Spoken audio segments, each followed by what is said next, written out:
Enquanto as crianças sobem, enquanto o pessoal se organiza, pode abrir a tua Bíblia em Mateus capítulo 3. Mateus 3:13.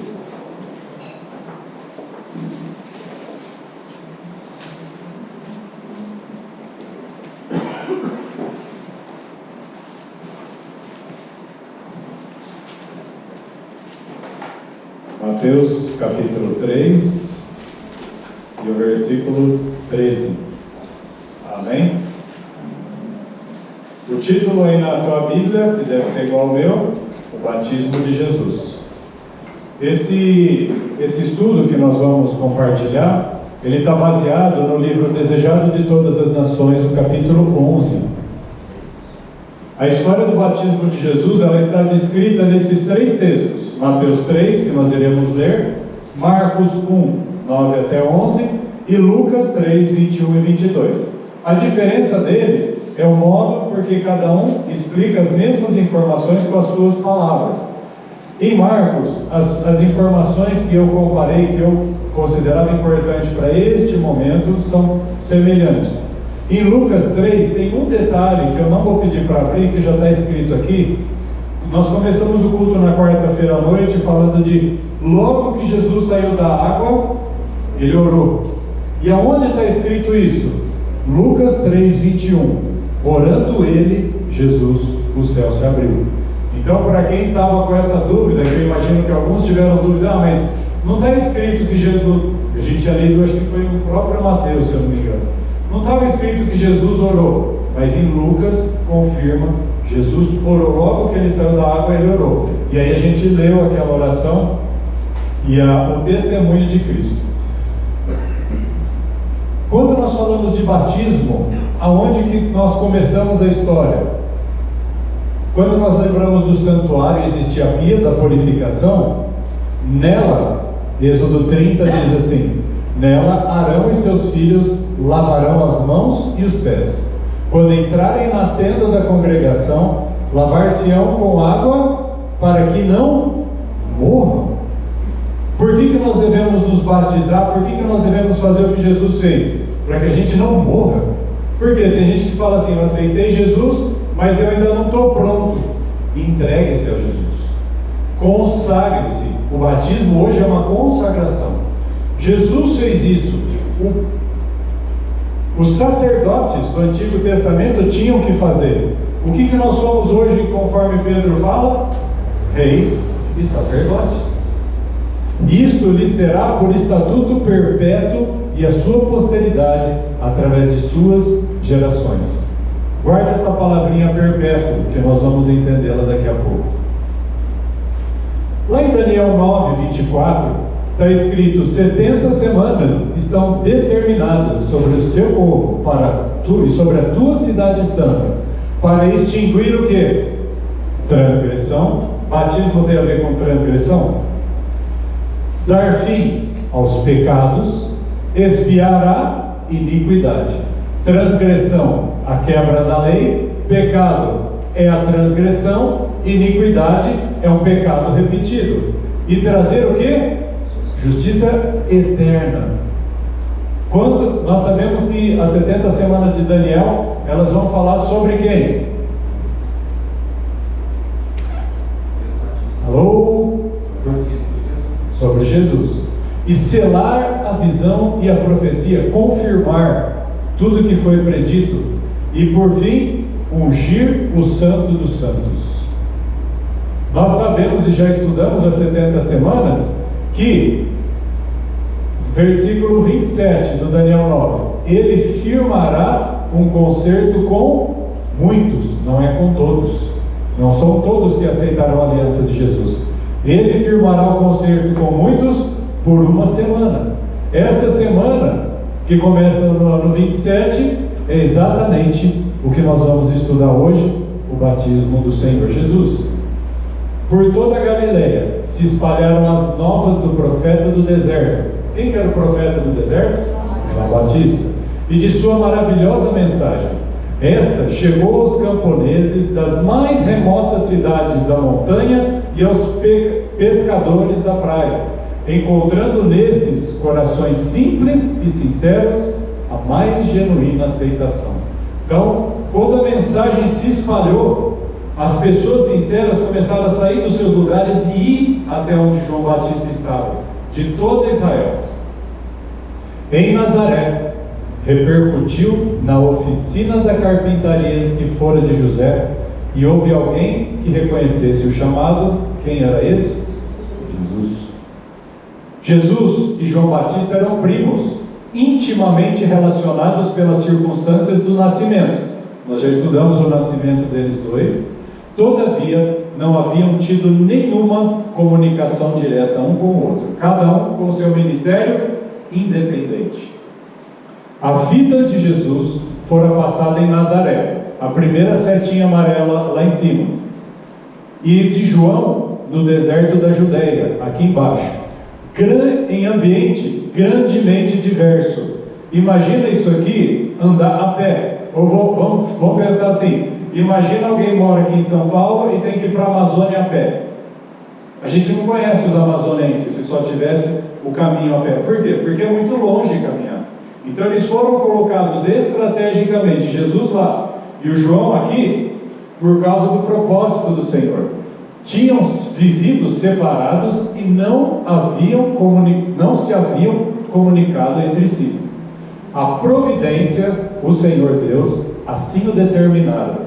Não se devia dar lugar à acusação de haverem conspirado para apoiarem mutuamente suas pretensões. Ou seja, eles não podiam ser amigos para falar, mas eles são amigos, um está jogando para o outro, um está puxando a sardinha, está fazendo a propaganda. Então Deus deixou os dois longe para que ninguém pudesse acusar. João tinha então, como que na cabeça de João Batista ele ia reconhecer Jesus? João tinha o conhecimento dos fatos que haviam assinalado o nascimento de Jesus. Desculpa que saiu letra minúscula. Ouvira falar da visita que em sua infância fizera a Jerusalém e de que se passara na escola dos rabinos. Essa história se tornou conhecida na região. Um menino de 12 anos conversando com os doutores da lei. E João soube disso. Por quê? João era filho de quem? Zacarias. Zacarias era o quê? Sacerdote. Então ele fazia parte disso. E João recebeu essa informação.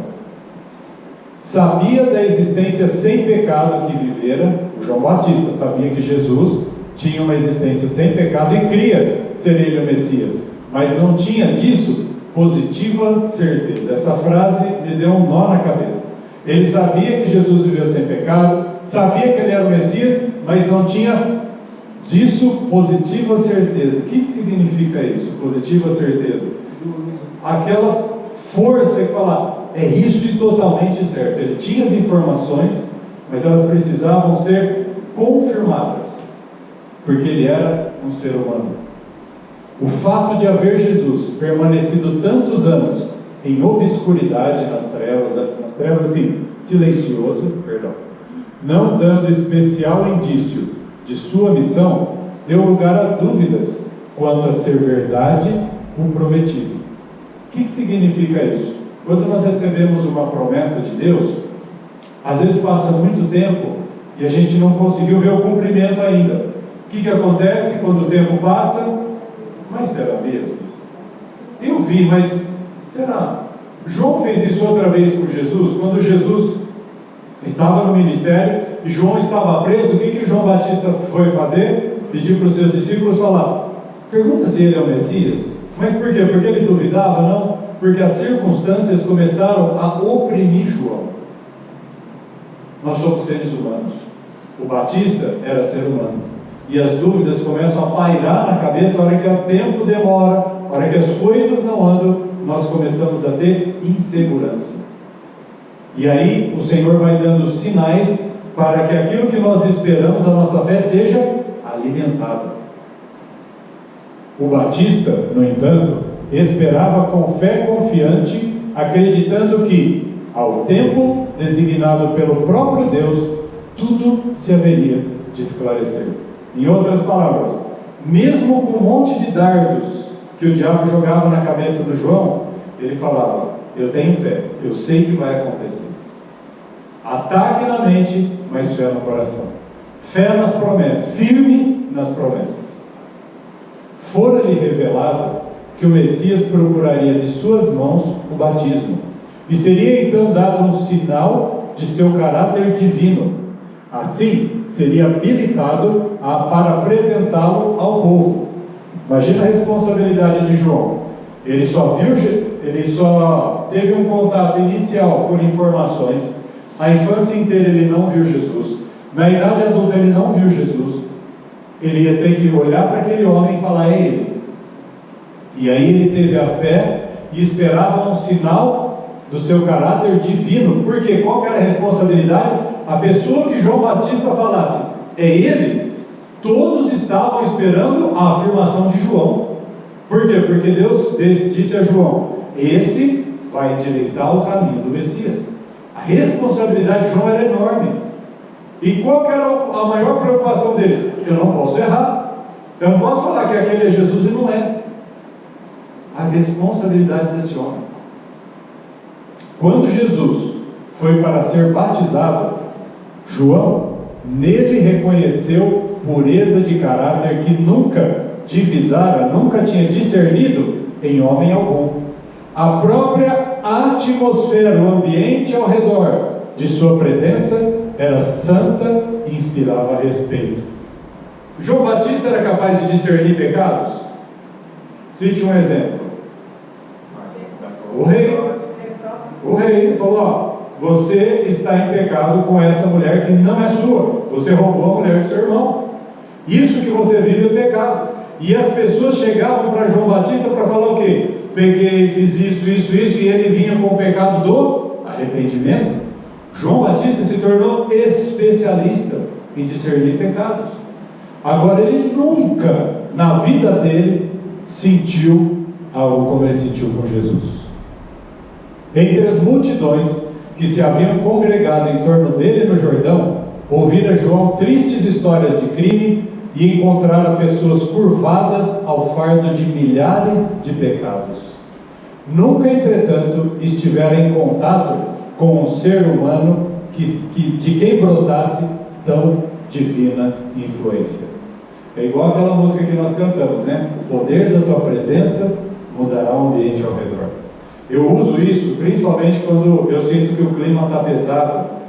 Eu falo: Senhor, eu não estou sentindo o poder da tua presença agora porque está muito pesado. Transforma o ambiente. Eu preciso sentir Jesus do meu lado. Eu oro, eu falo: Senhor, eu quero sentir o Senhor agora e sair desse peso. E tem hora que você pede isso e a oração ainda não fluiu. E você tem que continuar orando até que Jesus transforme e você sinta o poder. E quando você sente o poder, as coisas começam a acontecer de outra maneira. No entanto, tudo isso estava em harmonia com o que lhe fora revelado acerca de Jesus, do Messias. Porém, no entanto, esquivou-se a fazer o pedido de Jesus. Qual foi o pedido de Jesus? Vamos ler aqui na Bíblia? Vamos ler o versículo 13. Então veio Jesus da Galileia ter com João junto do Jordão, para ser batizado por ele. Tudo isso que nós lemos é a introdução para esse versículo. Mas João opunha-se-lhe, dizendo: eu careço de ser batizado por ti, e vens tu a mim? Como assim? Eu consegui identificar o Senhor quer que eu te batize? Impossível, eu não posso fazer isso. Como poderia ele, pecador, batizar o inocente? E por que haveria aquele que não necessitava de arrependimento, de submeter-se ao rito, que era uma lavada, uma confissão de culpa a ser lavada? Como que poderia Jesus, que não tinha pecado algum, passar por águas? Ele não precisaria disso. Versículo 15. Jesus, porém, respondendo, disse-lhe: deixa por agora, porque assim nos convém cumprir toda a justiça. Então ele o permitiu. Lembra que eu pedi para vocês guardarem o Êxodo? E fala lá: a lavagem das águas será por estatuto perpétuo. O que Jesus estava fazendo? Cumprindo toda a justiça, inclusive o êxodo que nós acabamos de ler. Jesus cumpriu tudo. Inclusive quando ele batiza, ele é levado e submerge as águas, ele está cumprindo a justiça do Senhor. Ao pedir Jesus o batismo, João recusou, exclamando: eu careço ser batizado por ti, e vens tu a mim? Com firme, se bem que branda autoridade, ou seja, com aquela voz firme, mas suave. Jesus respondeu: deixa por agora, porque assim nos convém cumprir toda a justiça. Jesus não recebeu o batismo como confissão de pecado de sua própria parte, e identificou-se com os pecadores, dando os passos que nos cumpre dar. O que Jesus fez ali? O modelo. Moisés tinha que fazer um tabernáculo, ele teve que olhar para o modelo que estava no céu. Jesus veio para a terra para ser o modelo do batismo que nós devemos fazer. Tudo primeiro Deus mostra o modelo para que nós possamos seguir. A vida de sofrimento e paciente perseverança que viveu depois do batismo foi também um exemplo para nós. E essa frase eu deixo aqui porque é o que nós estamos vivendo hoje: sofrimentos, angústias e aflições, e Jesus passou por isso, e também nisso ele deixou um modelo. Sozinho devia trilhar a vereda, o caminho, sozinho carregaria o fardo. Sobre aquele que abrir a mão de sua glória e aceitara a fraqueza da humanidade, devia repousar a redenção do mundo. Viu e sentiu tudo isso. Firme, porém, permaneceu o seu desígnio, sua determinação. Jesus sentiu na pele, mas ele permaneceu no foco. De seu braço, da sua obra, do que Jesus ia fazer, dependia a salvação da raça caída. E ele estendeu a mão para agarrar a do onipotente amor. Jesus segurou a nossa mão e a mão do Pai. Ele é o elo de sustentação.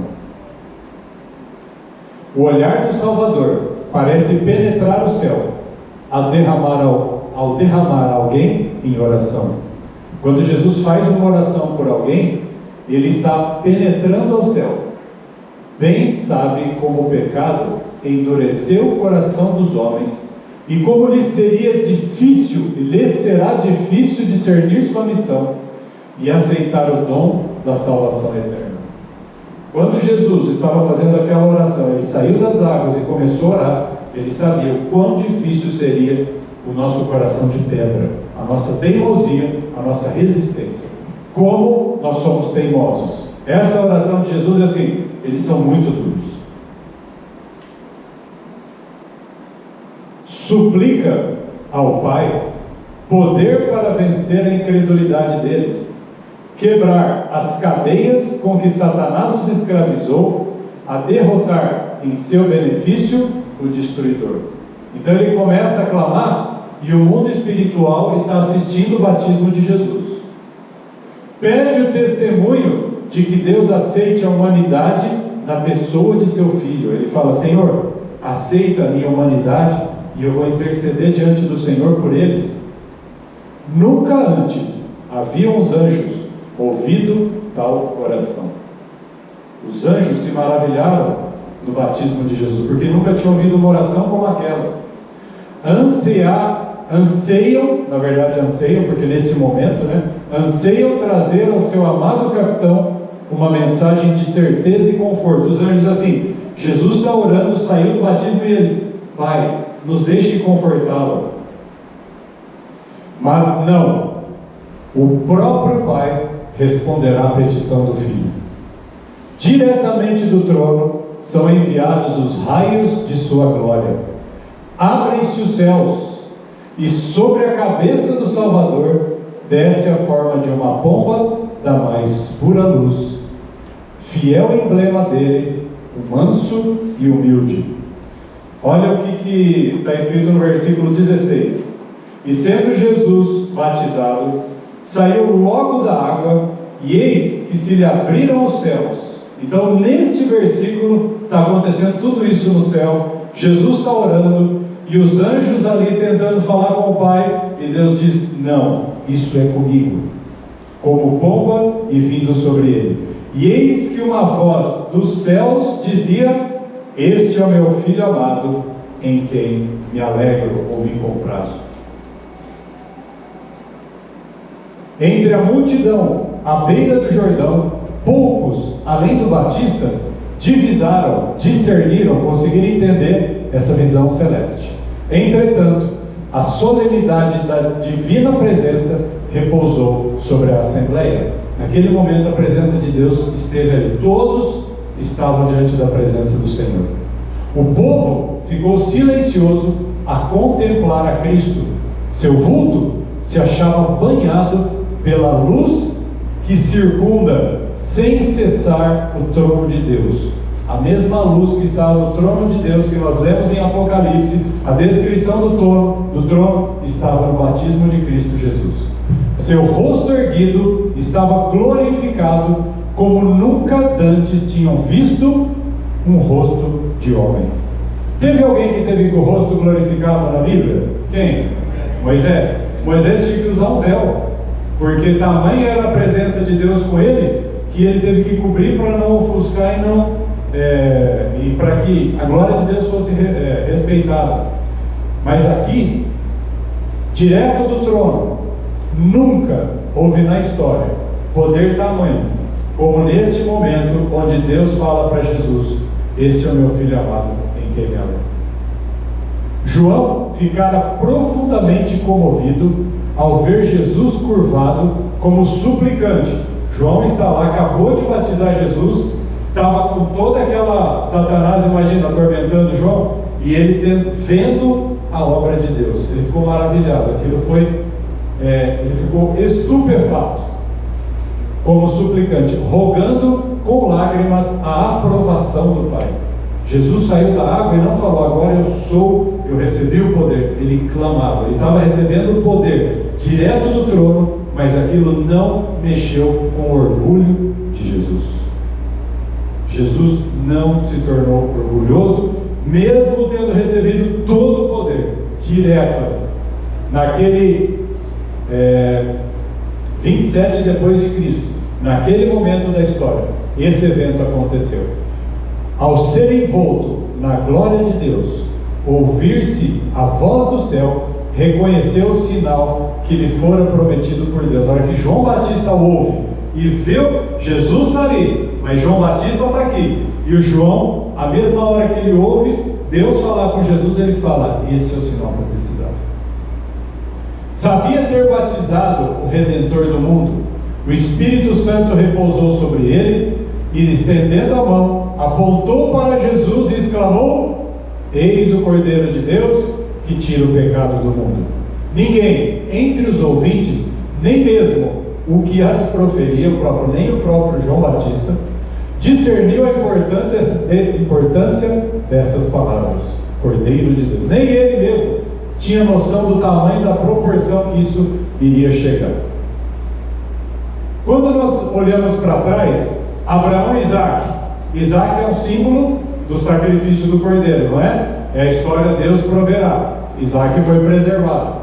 Isaías 53 fala: como ovelha muda, sobre ele fez cair a iniquidade de nós todos.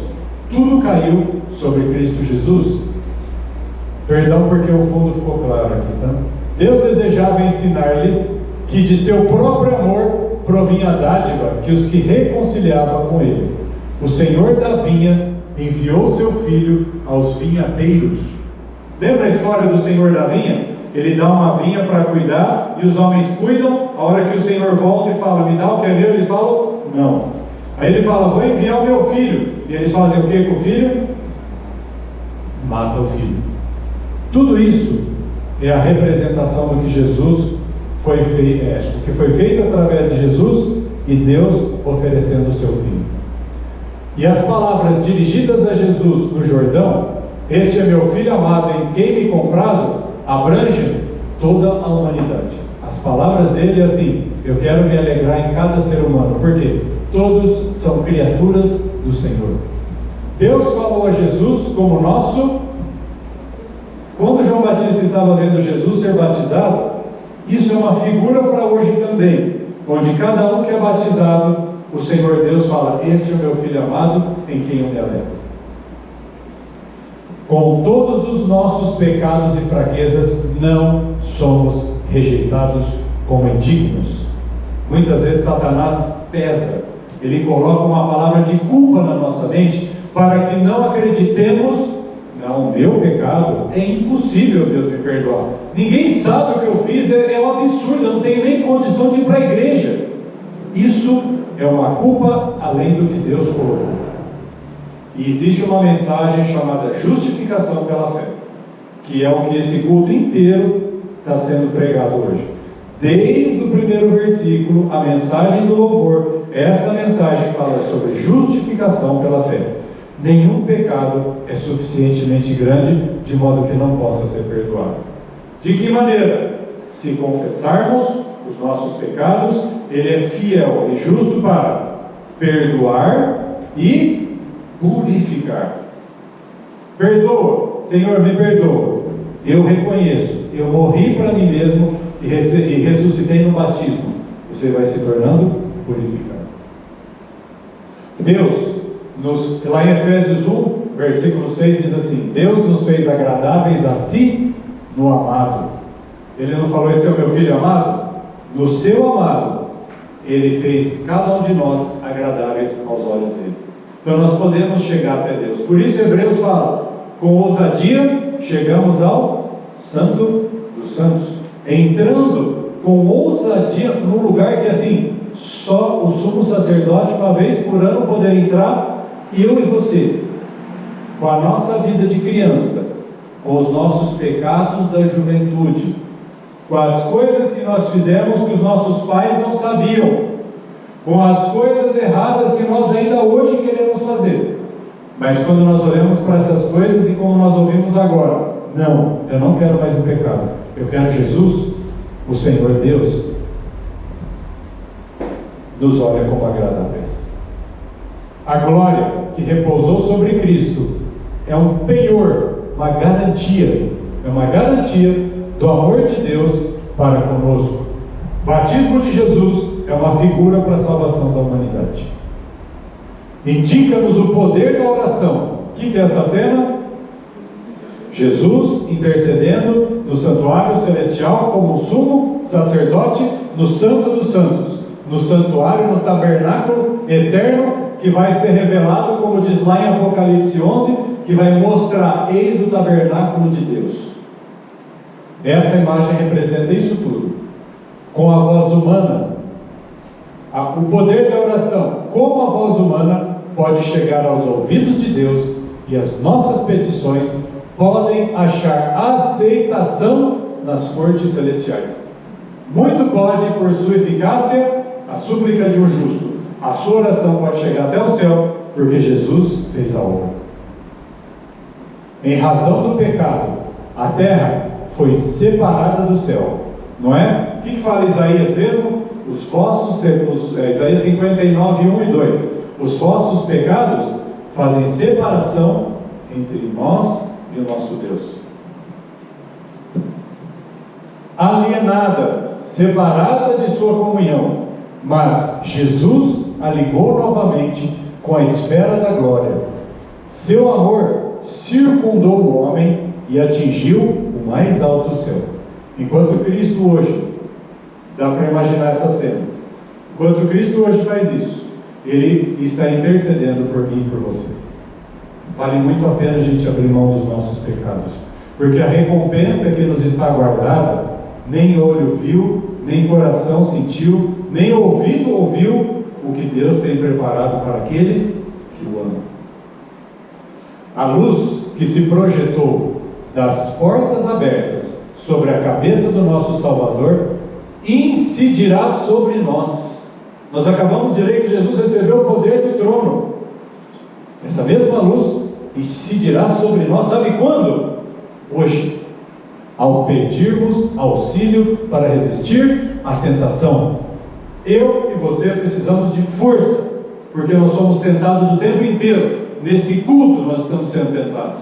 Satanás ataca constantemente, Só que essa luz está disponível no trono agora, neste momento, para mim e para você. A voz que falou a Cristo diz a todo crente: este é meu Filho amado, em quem eu me alegro.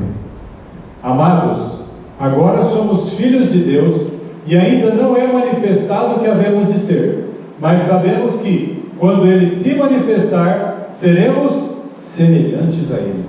É muito além da nossa limitação, mas nós seremos semelhantes a Jesus.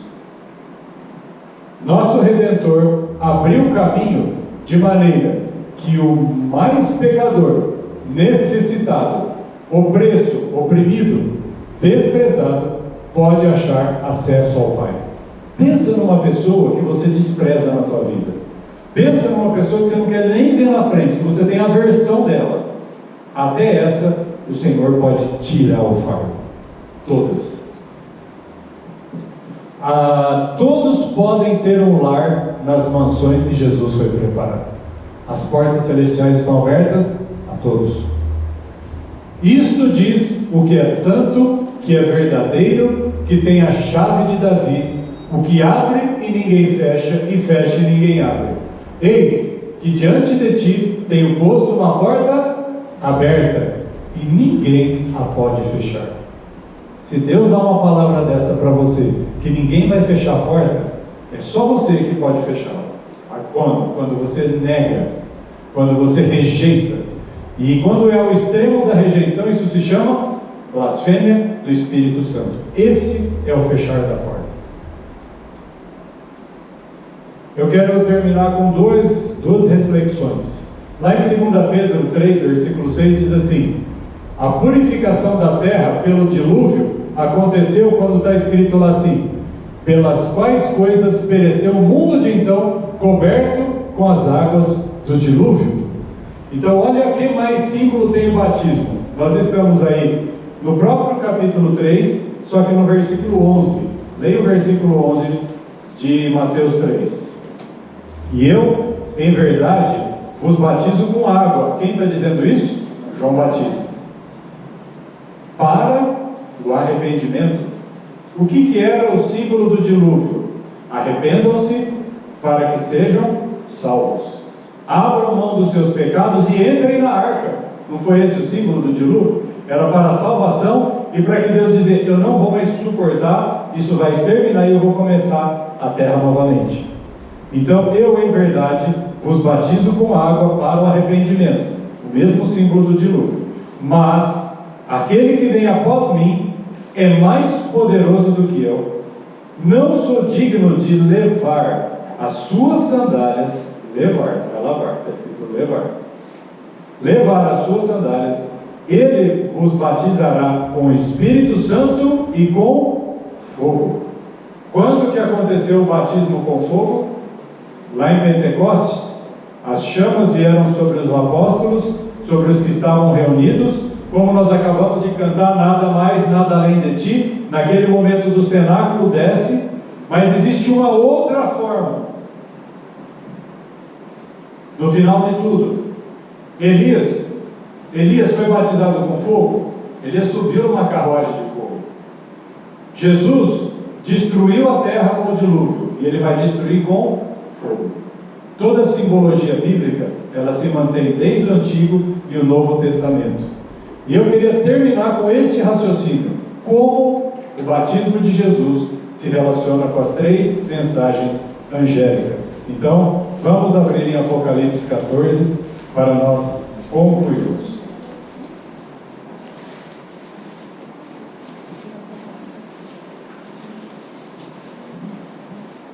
Quais são as representações do batismo? O batismo não significa: eu olho para a lei de Deus, eu sou pecador, e como pecador eu preciso de Jesus, e Jesus foi batizado, que significa: ele morreu e foi sepultado e ressuscitado, e nós sepultamos a nossa carne. Quando nós deitamos no batismo, nós sepultamos a nossa carne com o pecado e revivemos para ser uma nova criatura em Cristo Jesus. Vamos ver essas mensagens escritas em Apocalipse 14, 6. E vi outro anjo voar pelo meio do céu, que tinha o Evangelho eterno. E Jesus disse o quê? Arrependei-vos, é chegado o reino de Deus. A mensagem do arrependimento está aqui. Para proclamar aos que habitam sobre a terra, e toda a nação, tribo, língua e povo, dizendo com grande voz: temei a Deus, dai-me glória, porque vinda é a hora do seu juízo, a condenação virá. E adorai aquele que fez o céu, a terra, o mar e as fontes das águas. Aonde está a adoração e aonde está o sábado? Na lei do Senhor. A lei do Senhor é o ponto de partida para o batismo. Se não há lei de Deus, não há batismo. Porque se você não reconhece pecado, você não necessita ser batizado. Então a primeira mensagem angélica, ela faz referência ao pecado, ao ponto de partida do batismo. E aí diz o versículo 8: e outro anjo seguiu dizendo: caiu Babilônia, aquela grande cidade que a todas as nações deu a beber do vinho da ira da sua prostituição. É a mesma coisa que pecado, quebrar a lei de Deus. Quando que cai? Cai a Babilônia no batismo, quando você morre nas águas e você ressuscita como uma nova criatura. Você está dizendo: o pecado não mais vai me contaminar, o pecado não está mais na minha vida. E o versículo, e a terceira mensagem: e seguiu o terceiro anjo, dizendo em grande voz: se alguém adorar a besta e a sua imagem e receber o sinal na testa ou na mão, também o tal beberá do vinho da ira de Deus, que se deitou, não misturado, no cálice da sua ira, e será atormentado com fogo e enxofre diante dos santos anjos e diante do Cordeiro. Aí eu pulo para o 12. Aqui está a paciência dos santos, os que guardam os mandamentos de Deus e a fé em Jesus. Ou seja, eu não quero adorar a besta e a sua imagem. Nós dizemos no batismo: não mais eu, mas Cristo vive em mim. Amém, igreja? Nós vamos agora cantar um louvor que fala: quero ser como foi Jesus. Exatamente o que nós estudamos é o que nós vamos professar com os nossos lábios. Todos aqueles que foram batizados e aqueles que se desejam batizar devem fazer essa profissão de fé nesse momento. Amém? Amém. Vamos nos colocar em pé e louvar o Senhor.